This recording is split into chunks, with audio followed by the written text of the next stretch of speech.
এর নবীর আশিকের দল ওই যে কালো বেলাল নবীর সাহাবী ইমানের কেমন পাওয়ার ওই কালো বেলাল আফ্রিকার জঙ্গল থেকে আসার পর আমার নবীর চেহারার দিকে যখন তাকায় ওই কালো বেলাল কালিমা পড়া মুসলমান হয়ে গেল।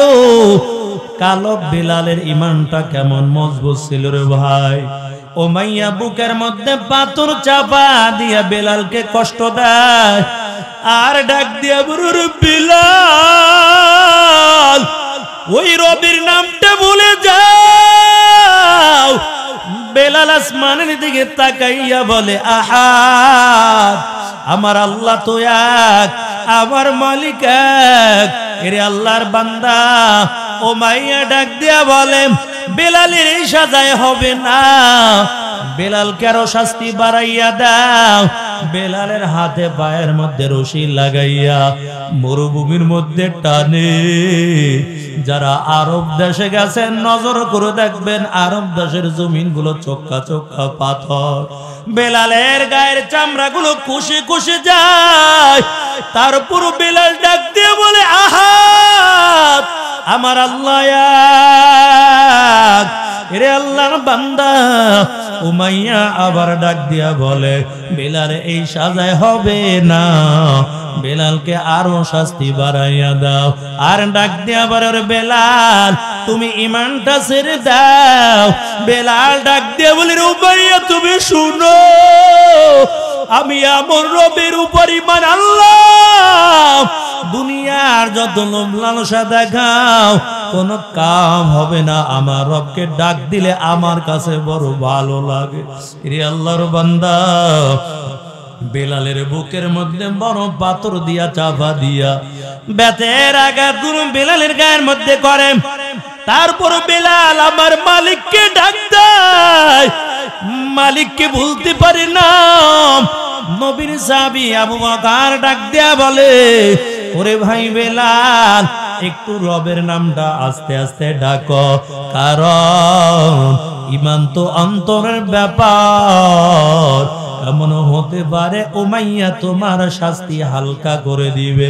বেলাল ডাক দিয়া বলে আরে ভাই আবু বকর তবে শুনো, ওই রবের নামকে ডাক দিলে আমার কাছে এত মজা লাগে। ও আবু বকর, ওই উমাইয়া আমাকে যত আঘাত করে, তবে আমার আল্লাহকে যখন আল্লাহ বলে ডাক দেয় আমার নাকের থেকে আমি জান্নাতের ঘ্রাণগুলো পাইতে থাকি। আশকারাম মিল্লাতো মাযহাব জুদাস, আশকারা মিল্লাতো মাযহাব খুদাস, মিয়ানে আশক মাশুক রামজিদ, কিরামান কাতিবিনরা হাম খবর নিস। এর নবীর আশিকের দল ওই কালো বেলালকে আল্লাহ কেমন কবুল করেছে জানো? ওই মসজিদের নববীর মধ্যে বেলাল আযান দেয় আর আমার নবী ইমামতি করে। বেলাল আযান দেয় আর আমার মায়ার নবী ইমামতি করে। সবাই সিদ্ধান্ত করলো ওরে বেলাল আর তুমি মসজিদে নববীর মধ্যে আজান দিতে পারবা না, কারণ আমরা সুন্দর কণ্ঠের অধিকারী মুয়াজ্জিন নিব। এই মসজিদের নববীর মধ্যে আজান দিবে, তুমি আর আজান দিতে পারবা না। বেলাল রাত্রিবেলা ঘুমায় না, মসজিদের নববীর কোনায় বসে বসে কাঁদে আর ডাক দিয়া বলে মালিক ঈমানের জন্য উমাইয়া আমাকে কষ্ট কম দেয় না। আয় আল্লাহ, আমি আজান দিতাম তোমার নবীর পিছে নামাজ আদায় করতাম, আজকে আমার কণ্ঠ ভালো না, আমাকে দেখতেও ভালো দেখা যায় না। আজকে মসজিদের নববী থেকে নামটা কাটা পড়লো। আয় আল্লাহ, আমি তোমার ওই গোলাম বেলাল, তবে তুমি আমাকে ভুলে যাইও না।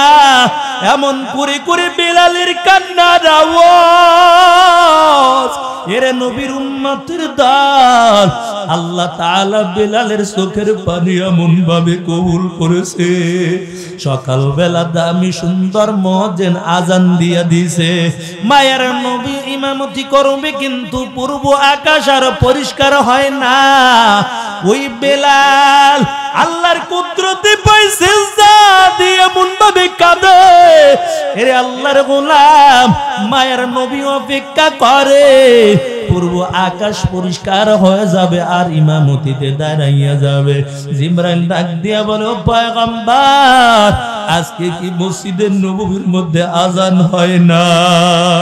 মায়ের নবী ডাক দিয়া বলে, ভাই জিবরাইল তুমি শুনো, এই মসজিদে নতুন আজকে মুয়াজ্জিন আজান দিয়েছে, কত কোন সুন্দর কণ্ঠে আজান হয়েছে। জিবরাইল ডাক দেয়া বলে, নবী আমার, আপনার কালো বেলাল কই? ওই কালো বেলাল যখন আজান দিত, ওই বেলালের কণ্ঠের আওয়াজ শুধু দুনিয়ার মানুষ শুনতো এমন না, বেলালের কণ্ঠের আওয়াজ প্রথম আসমানের ফেরেশতাও শুনতো। বেলাল যখন আজান দিত শুধু দুনিয়ার মানুষ শুনতো এমন না। ও পয়গম্বর, আপনার কালো বেলাল কই? ওই বেলাল যখন আজান দিত,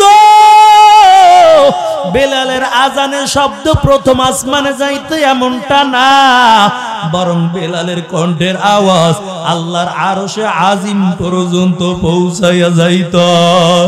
ও নবী আমার, আপনার বেলাল কই? আজকে কেন প্রথম আসমানের ফেরেশতারা আজানের শব্দ পায় না? নবী ডাক দিয়া বলে, জিবরাইল আজকে নতুন মুয়াজ্জিন আজান দিয়েছে। এরে আল্লাহর বান্দারা, ঈমানের কেমন পাওয়ার! ওদিক থেকে জিবরাইল ডাক দিয়ে বলে, পয়গম্বর, নতুন মুয়াজ্জিন আজান দিলে হবে না, আপনার কালো বেলালকে তাড়াতাড়ি ডাক দেন।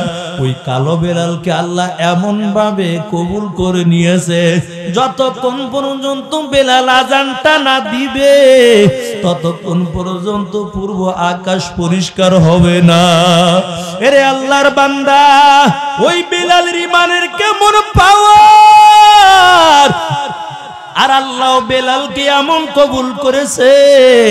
এরে যুবক আল্লাহর বান্দা, দিলের কানটা লাগাইয়া শোনো, এই যে রমজান মাস আসতেছে, তাকওয়া অর্জনের মাস। এই রমজান মাস ইমানদারের জন্য হলো ব্যবসার মাস। এরে বান্দা, আমলের ব্যবসা করবা। একজন রোজাদার বান্দাকে ইফতার করাইবারে যুবক আল্লাহ তাআলা তোমাকে একটা রোজা রাখার সওয়াব দান করবে। এই রমজান মাস কারো জন্য হয়ে যাবে গ্যাস্ট্রিকের মাস, আবার কারো জন্য হয়ে যাবে বড় মুসিবতের মাস। আবার এমন একদল আল্লাহর বান্দা বান্দি আছে, ওই বান্দা বান্দিগুলো আল্লাহর কাছে দোয়া করে আর বলে, মালিক আমার হায়াতকে রমজান পর্যন্ত পৌঁছাইয়া দাও। এরে আল্লাহর বান্দা, তুমি একজন গরিব বান্দাকে ইফতার করাইবা, আল্লাহ একটা রোজা রাখার সওয়াব দান করবে। তুমি কত দামি দামি ফল ফুরুট দিয়ে ইফতার করো রে যুবক। তোমার ঘরের পাশে এমন মানুষ রয়েছে যে লোকটা ভালো একটা ফল দিয়ে ইফতার করতে পারে না, অথচ তুমি যদি তাকে একদিন ইফতারের ব্যবস্থা করে দাও, এমনও হতে পারে আল্লাহ পরকালে নাজাতের ফয়সালা করে দিবে। আল্লাহর বান্দা যুবক বড় কষ্ট করে করে জীবনটা চালায়, রমজান মাসে ব্যবসা করে না, দোকানটা বন্ধ করে রাখলো। এর যুবক, এই আমাদের এলাকায় দেখা যায় রমজান মাসে কত আল্লাহর বান্দারা দোকান খোলা রাখে, আবার পর্দা দিয়ে বেরোজগারদের খাবারের ব্যবস্থা করে দেয়। আল্লাহর বান্দা যুবক দিনের বেলা বেরোজগারের খাবারের ব্যবস্থা করে না, ওই আল্লাহর বান্দা এমন কি দোকান বন্ধ করে কষ্ট করে জীবনটা চালায়। স্বামী স্ত্রী দুইজনে রোজা রাখে, আল্লাহর হুকুম পালন করে, কিন্তু ছোট্ট ছোট্ট নাবালেগ দুইটা সন্তান মাকে ডাক দিয়া বলে, মা আমিও আগামীকাল রোজা রাখতে চাই, আমাকে তুমি ঘুমের থেকে জাগাইবা। এরে মুমিন মুসলমানের আল্লাহর বান্দা, দিলের কানটা লাগাইয়া শুনো। মা ডাক দিয়ে আমাদের সন্তান, আমাদের তো তেমন কোনো ভালো খাবারের ব্যবস্থা নাই, কি দিয়া তুমি কি খাইয়া রোজা রাখবা বলো? মাকে ডাক দিয়ে বলে, মা তোমরা যা দিয়া খাও আমি ঠিক তা দিয়া খাইয়া তার উপরে রোজা রাখবো। ছোট্ট বালক দুইটা ভোরাত্রে যখন মা সাহারি খাইতে জাগায়, এরে আল্লাহর বান্দা সাহারি খাইয়া দুইটা সন্তান রোজা রাখলো। স্বামী স্ত্রী দুইজন মিলে দুজনে রোজা রাখলো। কিন্তু ইফতারের পূর্বক্ষণে সন্তান দুইটা বাবার কাছে ডাক দিয়ে বলে, বাবা পাশের বাড়ি ওই আল্লাহর বান্দাদেরকে নজর করে দেখলাম ইফতারের পূর্বে কত আইটেমের খাবার, আজকে আমরাও তো দুইটা ভাই রোজা রাখলাম, কেন আমাদের ইফতারের আইটেম গুলো স্বপ্নে দেখি না? বাবা চোখের পানি ছেড়ে দিয়ে কাঁদে আর বলে, সন্তান কেমন করে আনবো, আমার তো টাকা রুজি করার কোনো পথ নাই, কারণ রমজান মাস তাকওয়া অর্জনের মাস, এই মাসে আমার ব্যবসা বাণিজ্য বন্ধ। ছোট বাচ্চা দুইটা ডাক দিয়ে বলে, আব্বু তাহলে কি আমাদেরকে তুমি ইফতারের ব্যবস্থা করবা না? বাবার দিলের মধ্যে বড় মায়া লেগে গেল, সন্তানের জন্য বাবার কত মায়া। যাদের সন্তান আছে একমাত্র তারাই ভালো জানে। এরে আল্লাহর বান্দা, ওই সন্তান দুইটা যখন ডাক দিয়ে বলে, আব্বু তুমি কি আমাদের খামারের ব্যবস্থা করবা না বলো? আমাদের দামি দামি ফল ফল দিয়া কি ইফতারের ব্যবস্থা করবা না বলো? বাবার দিলের মধ্যে আর মানাইতে পারলো না। বাবা ঘর থেকে বের হইয়া পাশের বাড়ি একজন টাকাওয়ালা ধনী লোকের কাছে চলে গেল। ডাক দিয়া বলে, রে যুবক ভাই, ও টাকাওয়ালা আল্লাহর বান্দা, এই রমজান মাসে পবিত্রতা রক্ষা করার জন্য আমার ব্যবসা বন্ধ রাখলাম, তবে তুমি রমজান মাসে আমাকে কিছু টাকা হাওলাত দিয়া দাও। ওই আল্লাহর বান্দা টাকাওয়ালা ধমক দিয়া বলে, তোরা তো গরিব, টাকা রুজি করতে কত কষ্ট, তোমরা তো তা বুঝো না, শুধু টাকা হাওলাত নেওয়ার জন্য পাগল হয়ে যাও। গরিব লোকটাকে বারবার ধমক দিয়ে কথা বলার পর আল্লাহর বান্দার দিলটা বড় বেজার করে রওনা হয়। বাড়ির থেকে যখন রওনা হয় আর চোখের পানি ছেড়ে দিয়া কাঁদে আর বলে, আমার সন্তানের সামনে আমি কেমন করে এখন দাঁড়াবো?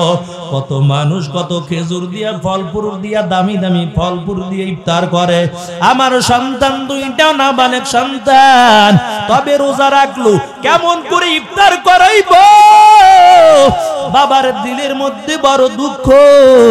যখন রাস্তা দিয়ে হাঁটতেছে হঠাৎ করে একজন বিধর্মী আল্লাহর বান্দার সঙ্গে দেখা হয়ে যায়। ওদিক থেকে বিধর্মী ডাক দিয়ে বলে, রে মুসলমান ভাই, তুমি কেন কাঁদো? দিলের মধ্যে কি দুঃখ বলো? মুসলমান যুবক ডাক দেয়া বলে, তুমি তো একজন হিন্দু ব্যক্তি, তোমার কাছে বলে আর কি লাভ হবে বলো? আমার মুসলমান ভাই তো আমাকে উপর করলো না, তোমার কাছে বলে আর কি লাভ হবে? ওই হিন্দু লোকটা ডাক দিয়ে বলে, যুবক তবে বলো তোমার দিলের মধ্যে কি দুঃখ? ওই লোকটার কথা শোনার পর মুসলমান আল্লাহর বান্দা ডাক দিয়া বলে, রে ভাই, তবে আমিও রোজা রাখলাম, আমার বিবিও রোজা রাখলো, আমার ছোট্ট ছোট্ট দুইটা নাবালেগ সন্তান রোজা রাখলো। আজকে সন্ধ্যাবেলা ইফতারির জন্য কোনো ব্যবস্থা নাই, আমার সন্তান দুইটা রোজা রাখলো, ইফতারি করবে, কিন্তু কি দিয়ে আমি ইফতারি করব? এমন ঘরের মধ্যে কোনো ব্যবস্থা নাই। ওই যে পাশের বাড়ি টাকাওয়ালা আল্লাহর ধনী বান্দা, তার কাছে টাকা হাওলাত করার জন্য গেলাম, আল্লাহর বান্দা আমাকে টাকা হাওলাত দিল না, বরং আজে বাজে কথা বইলা আমাকে তাড়াইয়া দিল।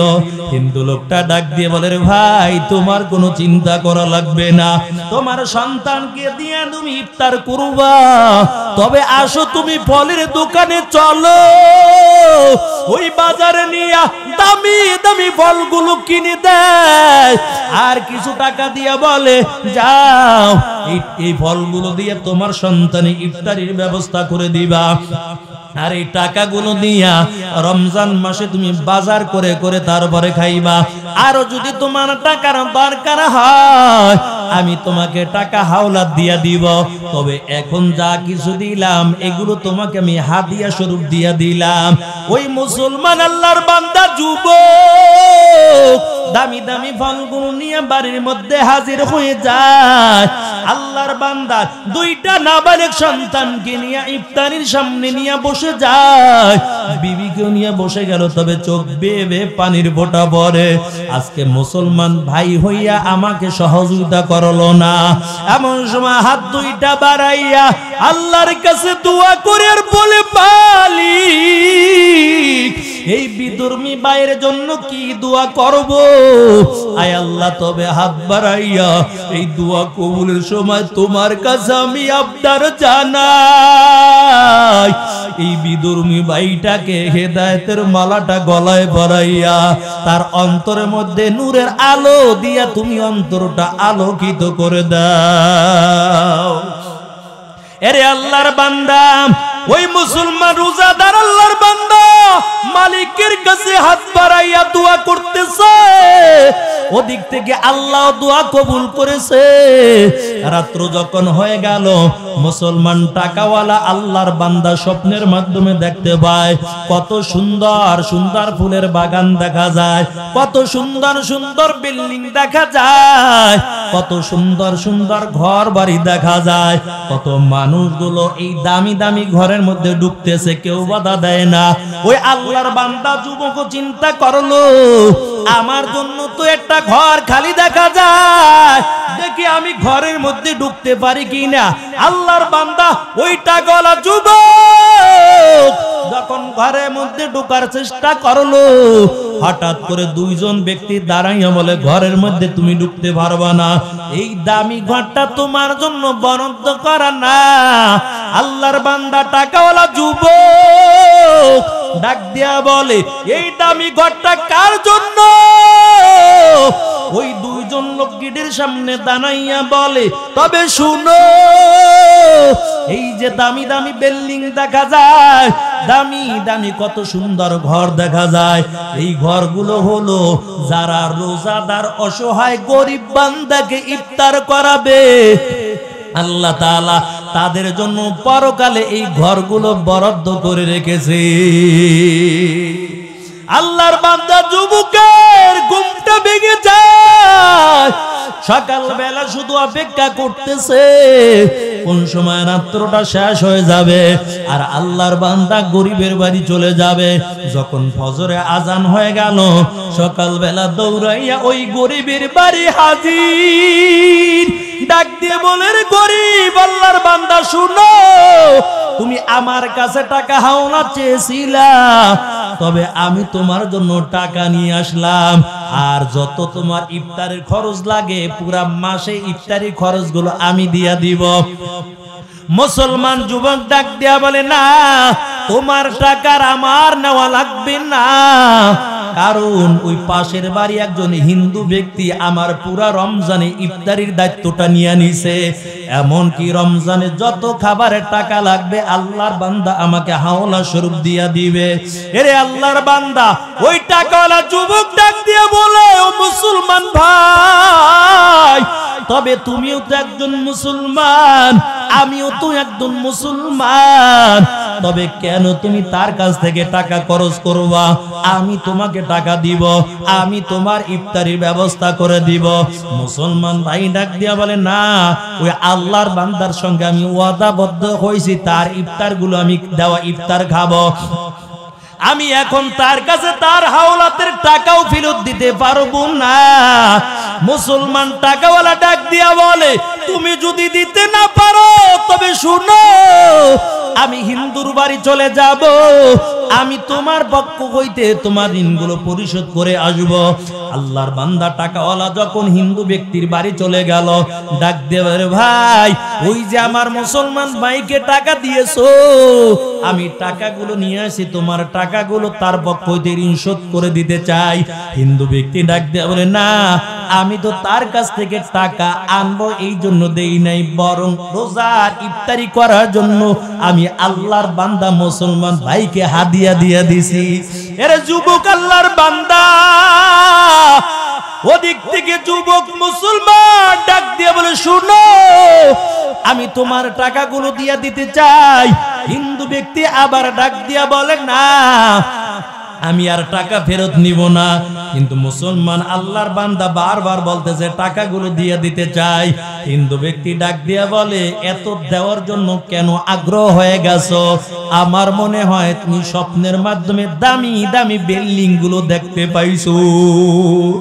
এর যুবক ওদিক থেকে মুসলমান টাকাওয়ালা ডাক দিয়া বলে, ও হিন্দু ভাই, আমি স্বপ্নের মাধ্যমে বিল্ডিং দেখলাম, তবে তুমি কেমন করে সংবাদ পাইলা?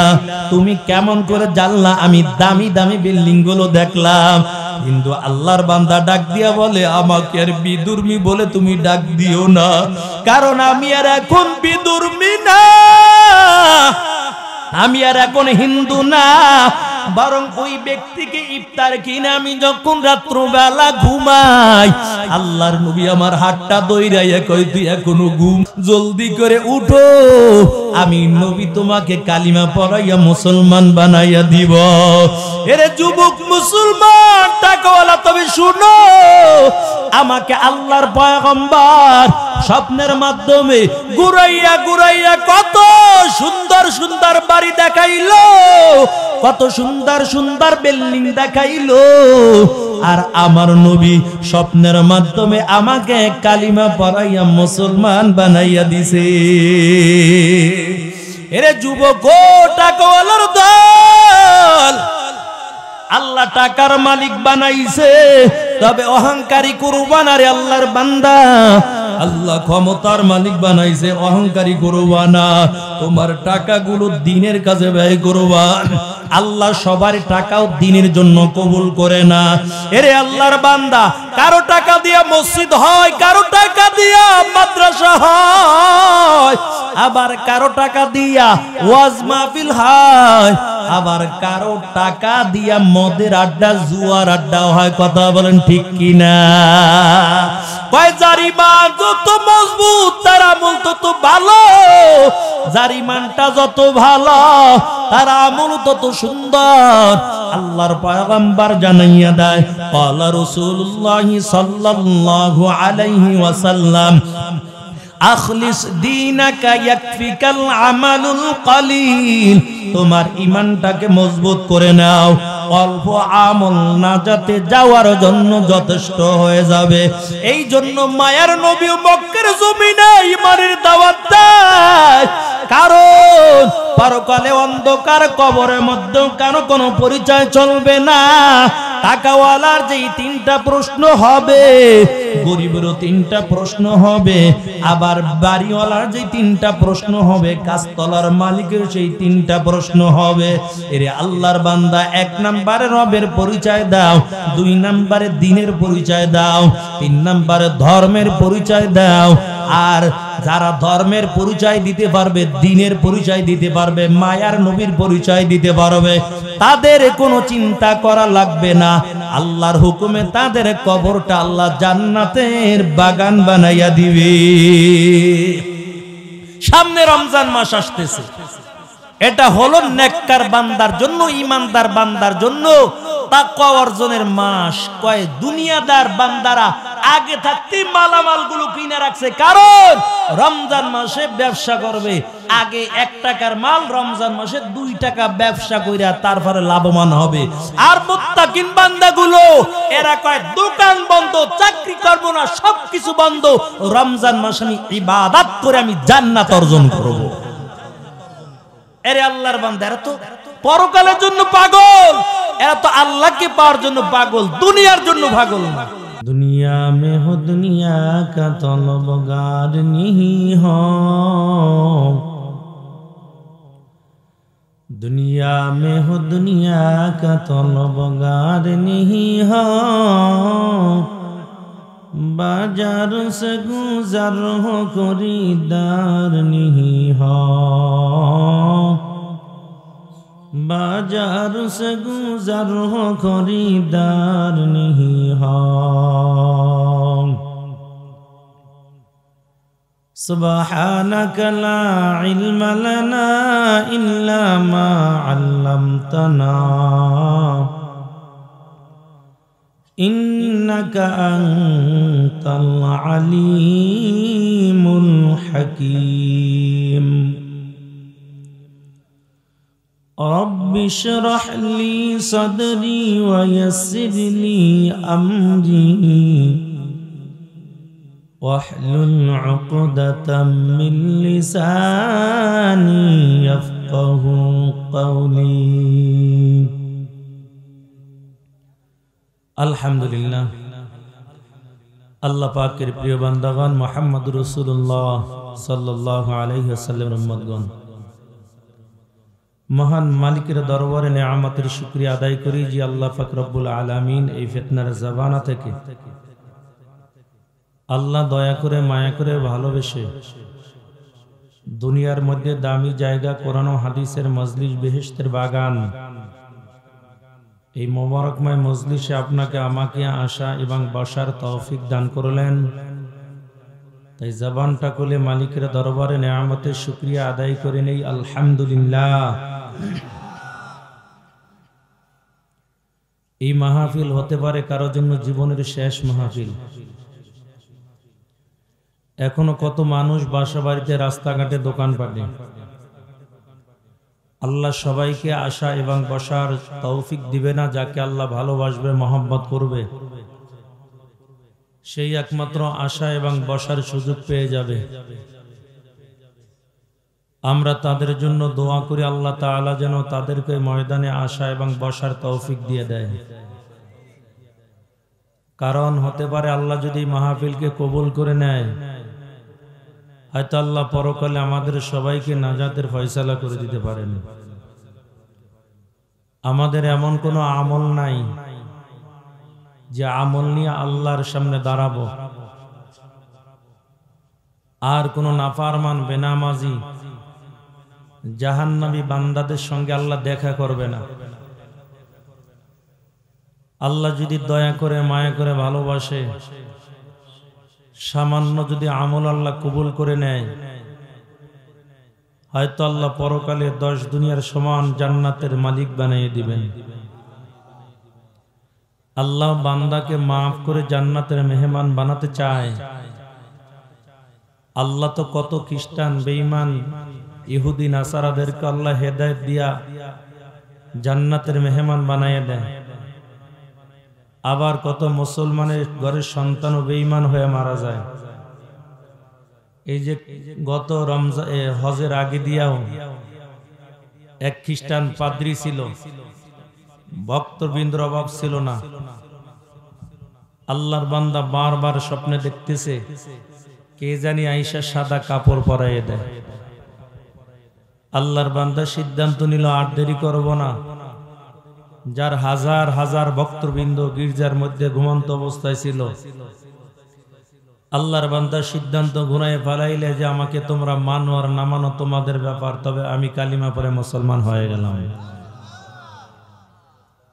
কোনদিন তার কাছে দ্বীনের দাওয়াত নিয়েও কেউ যায় নাই। আল্লাহ তো হেদায়েতের মালাটা পরাই দিস। এই জন্য কারে কোন সময় কোন কথার দ্বারা আল্লাহ তার জীবনের মট ঘুরাইয়ে দেয় আল্লাহই ভালো জানে। পরকালে মুক্তি পাবো নাজাতের আশায় এই ময়দানে বসছি। আল্লাহ সবাইকে কবুলও করবে না। এখান থেকে যদি আল্লাহ একজন বান্দাকে কবুল করে নেয়, আমরা আল্লাহর কাছে দোয়া করব তার উসিলায় যেন আল্লাহ আমাদের সবাইকে মাফ করে দেয়। দুনিয়ার ভালোবাসা দিয়ে আমাদের অন্তর ভরপুর হয়ে গেছে। আমি ছোট্ট একখানা আয়াতে কারিমা তেলাওয়াত করেছি। আলোচনা লম্বা করব না। এই আয়াতের মধ্যে আল্লাহ তাআলা দুইটা গুণের কথা দুনিয়ার সমস্ত মানুষদেরকে জানাইয়ে দেয়। তোমরা যদি দুইটা গুণে গুণান্বিত হও, আল্লাহ বলেন তোমাদের আপ্যায়নের জন্য আমি জান্নাতুল ফেরদাউস রেখে দিলাম। हर के दारत खौफे हक दर दिल मादाम जन्नतुल मावा दे हदूरा मकाम बिहिश्त आजा के आजारे नबाशत कसे राबा कसे कारे नबाशत जन्नतु दोज़ख से या रब क्या करो अर्जू है मैं तुझे देखा करो। नबीर आशिकेर दल এই জমিনের মধ্যে একদল বান্দা রয়েছে যারা দুনিয়ার জন্য বড় পাগল পারা বড় পাগল হয়ে আছে। দুনিয়ার জমিনের মধ্যে আরো বাঁচবো আরো বাঁচবো আরো বাড়ি গাড়ি করব।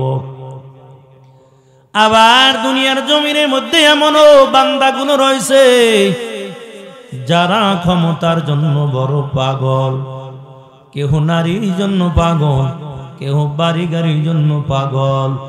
আর জমিনের মধ্যে এমন একদল বান্দা রয়েছে যারা ক্ষমতার পাগল না। ওই বান্দাগুলো বাড়ি গাড়ির পাগল না, টাকা পয়সার পাগল না। ওই বান্দাগুলো হলো একমাত্র আল্লাহর জন্য বড় পাগল।